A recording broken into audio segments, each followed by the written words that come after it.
क्यों ताकते हो इन मंचों पर गुनहगार की तरह, चाहते हो तो हक छीन लो हकदार की तरह। इस शानदार मौसम में बुद्धिस्ट भारत बनाने के लिए देश के कोने कोने से जो यहाँ लोग आए हैं, सबसे पहले आप सभी लोगों को क्रांतिकारी जय भीम, नमो बुद्धाय, नमो बुद्धाय। 4 लोगों को याद करना इस मंच पर बेहद जरूरी है।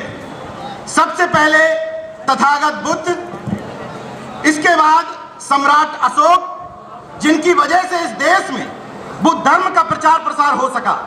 तीसरा बाबा साहब और चौथे मान्यवर कांशीराम, जिनका आज स्मृति दिवस है। उन सब के चरणों में श्रद्धा सुमन अर्पित करते हुए सीधे मुद्दे पर आता हूं। दिल्ली में 22 प्रतिज्ञाएं ली गई। उन 22 प्रतिज्ञाओं से तथाकथित मनुवादियों के सीने पर सांप लौट गए। अब मैं पूछना चाहता हूं, पूरे तर्क के साथ, पूरी रैशनैलिटी के साथ, पूरी जिम्मेदारी के साथ, पूरे संवैधानिक मूल्यों के साथ, कि मैं अगर ये कह रहा हूं इस मंच से कि मैं ब्रह्मा विष्णु महेश में भरोसा नहीं रखता, तो तुम जबरदस्ती रखवाओगे क्या? इस देश का संविधान, इस देश की कोर्ट मुझे ये इजाजत देती है कि मैं कह सकूं कि मैं नास्तिक हूं। इस देश का संविधान मुझे इजाजत देता है कि मैं गर्व से कह सकूं कि मैं बौद्धिस्ट हूं। अगर मैं बौद्धिस्ट हूं तो ये कौन सा दोहरा चरित्र है? ये बात कहने में कि मैं ब्रह्मा विष्णु महेश में भरोसा नहीं रखता, इसमें कैसे किसी के धर्म का अपमान हो गया, कैसे किसी की भावनाएं आहत हो गई? ये तो मेरा निजी विषय है कि मैं किसमें भरोसा रखता हूं, किसमें नहीं रखता। इसमें तकलीफ कहां हो गई तुम लोगों को? लेकिन यहां सामने बैठे हुए लोगों से एक अनुरोध करना चाहता हूं मैं कि मंचों से जब नारे लगवाए जाते हैं तो नारे बड़े शिद्दत के साथ लगाए जाते हैं कि बहेलिया आएगा, जाल बिछाएगा, हमको फंसाएगा, लेकिन हम फंसेंगे। लेकिन ध्यान रखिए सभी लोग, मंच पर और नीचे, रट्टू तोता नहीं बनना है। हर चुनाव से पहले ये नहीं रटना है कि झोली वाला बाबा आएगा, खुद को फकीर कहलाएगा और जाल बिछाएगा राशन का, हमको फंसाएगा और हम फंस जाएंगे। ये नहीं होने देना है। अगर असली बुद्धिस्ट हो तो ये प्रण ले लो कि बुद्धिस्ट का मतलब है, आपको पता है कि मैं कौन सा वाला बुद्धिस्ट हूं? मुझे तथागत बुद्ध की एक बात जो सबसे पहले समझ में आई, वो ये कि बुद्ध को जो ज्ञान की प्राप्ति हुई थी, पता है आप लोगों को क्या ज्ञान की प्राप्ति हुई थी? पता है? सब लोग कहते हैं कि बुद्ध को ज्ञान की प्राप्ति हुई थी, बुद्ध ने सत्य की खोज की थी। बुद्ध को जो ज्ञान की प्राप्ति हुई थी, बुद्ध ने जो सत्य की खोज की थी, वो ये थी कि इस दुनिया में कोई ईश्वर नहीं है, कोई ईश्वर की सत्ता नहीं है। जब ईश्वर की सत्ता नहीं है तो ये दोगलापन छोड़ दो।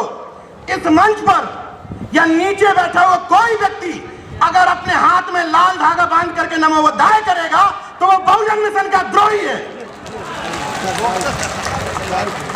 लाल धागा बांध करके घर पे मनुवादी देवी देवताओं को रख करके हाथ जोड़ रहा हूं कि नमो बुद्धाय जय भीम कहना बंद कर दो। वो व्यक्ति जो अर्जक संघ को मानता है, जो महामना रामस्वरूप वर्मा से लेकर के जगदेव बाबू पेरियार रामास्वामी नायकर की जयंती मनाता है और अगले ही दिन जाति महासभा के कार्यक्रमों में चला जाता है, वो बहुजन समाज का द्रोही है। इस मंच से जितने भी वक्ता बोले हैं, मैं आह्वान करता हूं कि प्रण लो इसी मंच पर कि आज के बाद किसी जाति महासभा के कार्यक्रम में नहीं जाऊंगा। तय करिए इसी मंच पर। यह दोगलापन नहीं चलेगा कि बहुजन भी बने रहे और जाति महासभाओं में पदाधिकारी भी बने रहे। ये दोहरा स्टैंडर्ड नहीं चलेगा। 30 साल से, 35 साल से, 40 साल से लोग अपने आप को अम्बेडकरवादी कहते हैं और जाति महासभाओं में बटे हुए भी हैं। जो अपने आप को अर्जक संघ का अर्जकवादी कहते हैं, वो जाति महासभाओं के पदाधिकारी भी हैं। कैसे बदलाव आएगा? अपनी अपनी जाति के नेताओं में सामाजिक न्याय खोजते हो और कहते हो कि आरएसएस और बीजेपी ने आपका नुकसान किया है। सामाजिक न्याय जिस दिन असली व्यक्ति को पहचानने लगे, एमके स्टालिन के शान में कसीदे गढ़ने वाले लोग अगर एमके स्टालिन उत्तर प्रदेश में चुनाव लड़ने आ जाए तो उसकी जाति खोजेंगे। गारंटी से बता रहा हूं, जाति पहले खोजेंगे कि एमके स्टालिन हमारी जाति का है कि नहीं है। जब तक तारीफें इस आधार पर होंगी कि हमारे जाति का नेता 2 मिनट संसद में बोला था, यह सामाजिक न्याय है। हमारी जाति का नेता पेपर में कटिंग में लिखा था कि जातिवार जनगणना की बात की, यह सामाजिक न्याय है, तब तक परिवर्तन नहीं होना है। कान खोलकर सुन लो।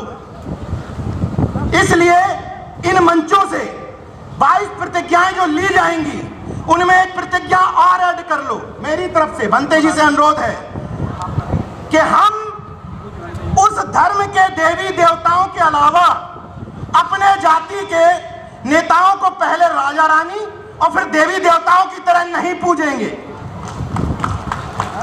इस मंच से यह क्लियर करना पड़ेगा कि हम जाति के ठेकेदारों को देवी देवता नहीं बनाएंगे और तथागत को, बाबा साहब को देवता और भगवान नहीं बनने देंगे। ये गौर से सुन लीजिए, अगर बाबा साहब के सामने अगरबत्ती लगाते रहे और तथागत बुद्ध को उसी सिस्टम के साथ पूजते रहे तो वो तो देव नहीं, जब नागपुर में आरएसएस के मुख्यालय में बाबा साहब की प्रतिमा रख करके पूजने लगेंगे ये लोग, क्योंकि वो चाहते हैं कि आप लोग पूजने की परंपरा में बने रहें। वो चाहते हैं कि आप अगरबत्ती दिखाते रहें। भाई ये कौन सा पाखंड का विरोध है कि उनके वाले लिंग को पूजो तो पाखंड का विरोध और हमारे वाले को पूजो तो हम वैज्ञानिक हैं। ये कैसा विज्ञान है? पाखंड विरोध, पाखंड विरोध। इसलिए जिन लोगों ने कहा कि नीरज पटेल बुद्धिस्ट हो गए, उनको मैं बताना चाहता हूं कि मैं साइंटिफिक बुद्ध का अनुयायी हूं, पाखंड वाले बुद्ध का नहीं। मैं कहीं भी किसी भी कीमत पर पाखंड को बर्दाश्त नहीं कर सकता। ये मेरी दिक्कत है, अच्छा लगे या बुरा लगे।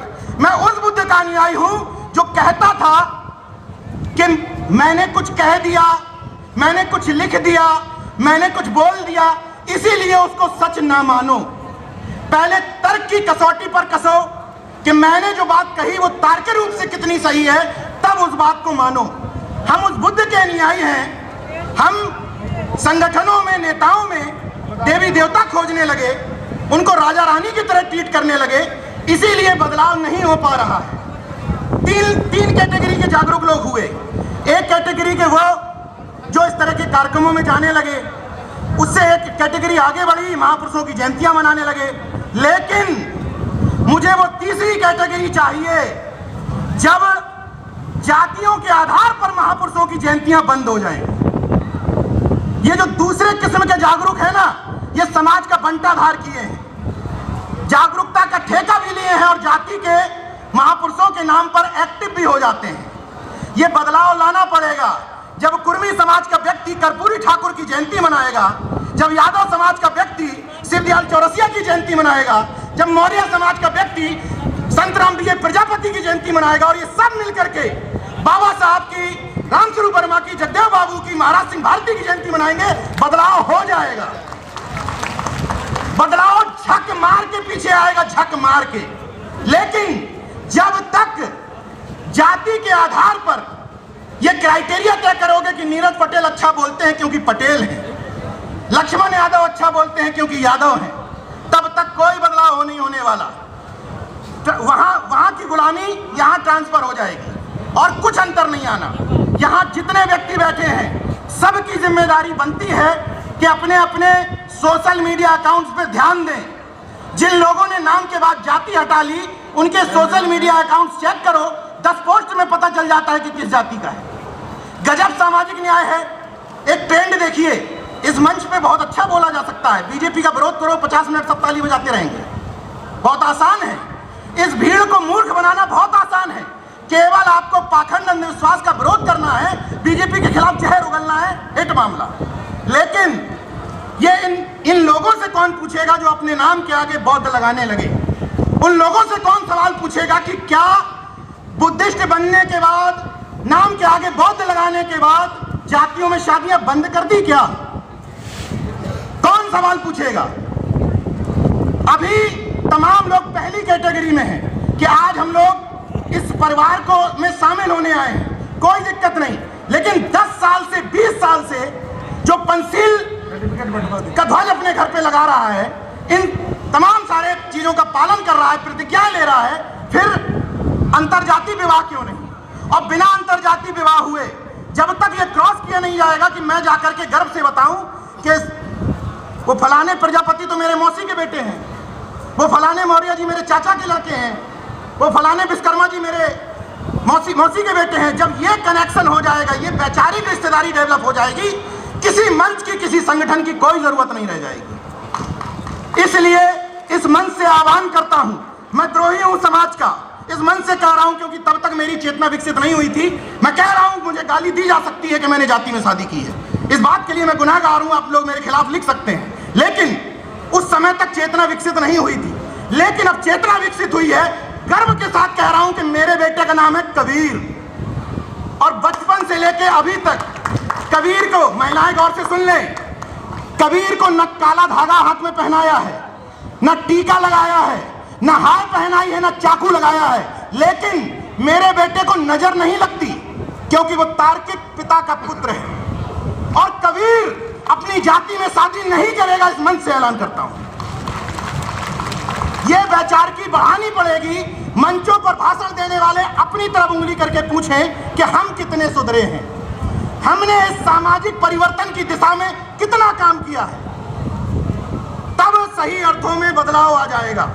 एक अनुरोध और कर लेता हूं, इस माहौल को देख करके मुझे बड़ी खुशी हो रही है, और मैं नहीं कहना चाहता था, इस बात पर सवाल उठेंगे, फिर भी इस मंच पर तमाम सारे लोगों ने कहा पटेल जी अपने लोगों को सुधार लो, तो इस मंच से आह्वान करता हूं कि सिर्फ जो ओबीसी हैं, संवैधानिक ओबीसी, जिनको ओबीसी का दर्जा दिया है संविधान ने, जरा हाथ उठाएं कितने ओबीसी हैं यहाँ पर, हाथ उठाइए जितने ओबीसी के लोग हों, दोनों हाथ उठाइए, कागज से दिखाइए। अब वो नफरतवादी लोग देख लें जो हर चीज में आपस में लड़ाना जानते हैं, अपनी अपनी दुकानदारी चलाना चाहते हैं, देख लें कि पिछड़ा वर्ग इस बहुजन मिशन में शामिल है या नहीं, बताइए शामिल है या नहीं। जिस व्यक्ति को दिक्कत हो, जिस नफरतवादी को दिक्कत हो, जाके टाइटल पूछ ले, चौरसिया है कि नहीं, विश्वकर्मा है कि नहीं, पटेल है कि नहीं, यादव है कि नहीं, मौर्य है कि नहीं, निषाद है कि नहीं, अब बताओ कावड़ हो रहा है ओबीसी, चौहान है कि नहीं, दर्जी है कि नहीं, एक एक का नाम क्या लूं मैं माफी चाहता हूं, बुद्ध बनने के बाद कोई जाति नहीं होती, हाथ जोड़ करके माफी चाहता हूं, लेकिन नफरतवादियों को बताना चाहता था जो समाज में विघटन पैदा करना चाहते हैं कि इस बहुजन मिशन में अब ओबीसी भी पूरी तरीके से तैयार है, तुम गले तो लगाना सीखो। और उस ओबीसी से भी अनुरोध करता हूं, उस ओबीसी से जो छतरी लगाए घूम रहा है, उस पिछड़े वर्ग के तथाकथित छत्रियों से भी अनुरोध कर रहा हूं कि तुम्हारा छत्रित्व किसी कमजोर को दबाने में नहीं है, तुम्हारा छत्रित्व का मतलब है कि अगर किसी कुर्मी के सामने किसी प्रजापति को कोई मनुवादी पीट रहा है तो तुम खड़े हो जाओ कि तुम्हारी हैसियत कैसे हुई मेरे भाई को हाथ लगाने की। यह तुम्हारा छत्रित्व है। जो तथाकथित जातियां छत्री लगा के घूमती हैं, कुर्मी छत्री, यादव छत्री, मौर्य छत्री और निषाद भी जल पछाड़ छत्री, और प्रजापति ब्राह्मण है और विश्वकर्मा ब्राह्मण है, तो अनुरोध है कि कम से कम गांव में यूनिटी बनाइए। इस तरह के कार्यक्रमों से हकीकत है कि बहुत बदलाव नहीं आएगा, लेकिन गांव में एक ग्रुप बनाइए जिसमें काले कोट वाले जरूर रखिए, गौर से सुनिएगा, इसमें पैसा खर्च नहीं होना है। ब्लॉक स्तर पर काले कोट वाले मतलब वकील संगठन में जरूर शामिल करिए, हमारे जैसे बकैत पत्रकार जरूर होंगे आपके ब्लॉकों में, उन लोगों को शामिल करिए। सामाजिक कार्यकर्ता जिनको कहते हो कि चंदे के दम पे चलता है, उसको शामिल करिए। और वो लड़का जिसको आपने हमेशा ये कहा कि अरे ये लखनऊ जाता है, दिल्ली जाता है, फर्जी फोटो खिंचाता रहता है, वो आपके लिए फुल टाइमर है, वो लड़का फुल टाइमर है। उसको अपनी टीम में शामिल करिए। जब 5 काले कोट वाले 5 पत्रकार थाने पर खड़े हो जाएंगे तो आपका उत्पीड़न बंद हो जाएगा। किसी विधायक, किसी सांसद, किसी नेता की तरफ हसरत भरी नजर से देखने की जरूरत नहीं है। निश्चित तौर पर राजनीतिक कुंजी से बहुत सारी चीजों का परिवर्तन होता है। अगर मायावती जी सत्ता में नहीं आती तो ये जगह हमें नहीं मिलती, निश्चित तौर पर होता है। लेकिन कांसीराम साहब ने केवल एक बात थोड़ी कही थी कि बिना कुंजी के, बिना राजनीतिक कुंजी से कुछ हासिल नहीं होता। उन्हीं मान्यवर कांसीराम साहब ने यह भी तो कहा था कि अगर सामाजिक परिवर्तन के बिना कोई राजनीतिक परिवर्तन हो जाता है तो बहुजनों के काम का नहीं रहता। वो सामाजिक परिवर्तन के लिए कौन लड़ेगा? हर व्यक्ति राजनीतिक परिवर्तन के लिए लड़ा जा रहा है और राजनीतिक परिवर्तन के लिए लड़ने के चक्कर में बुरा है, भला है, मेरी जाति वाला मेरा देवता है, चाहे फरसा उठा ले, चाहे गणेश पकड़ ले, लेकिन किसी भी व्यक्ति का जातिवाद टेस्ट करना हो, लोग मुझसे कहते हैं कि आप थर्मामीटर लेके घूमते हो क्या? कोई जरूरत नहीं है। 15 मिनट उसकी जाति के नेता को सामने बुराई करो, उसका जातिवाद बाहर आ जाएगा। किसी का भी टेस्ट करके देख लो, और नहीं बाहर आया मतलब बहुजन मिशन का असली योद्धा है।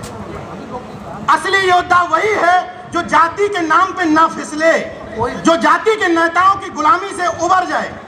मैं भंते जी को धन्यवाद देता हूं कि इतना शानदार मंच सजाया, और ये गौर से सुन लीजिए कि हमें ये प्रतिज्ञाएं लेने की आजादी संविधान से मिली है। संविधान ने हमें इस बात की छूट दी है कि हम किसी भी पूजा पद्धति को माने या किसी भी पूजा पद्धति को ना माने। इसलिए बंते जी ने कहा है कि वो 22 प्रतिज्ञाएं यहाँ दोहराई जाएंगी।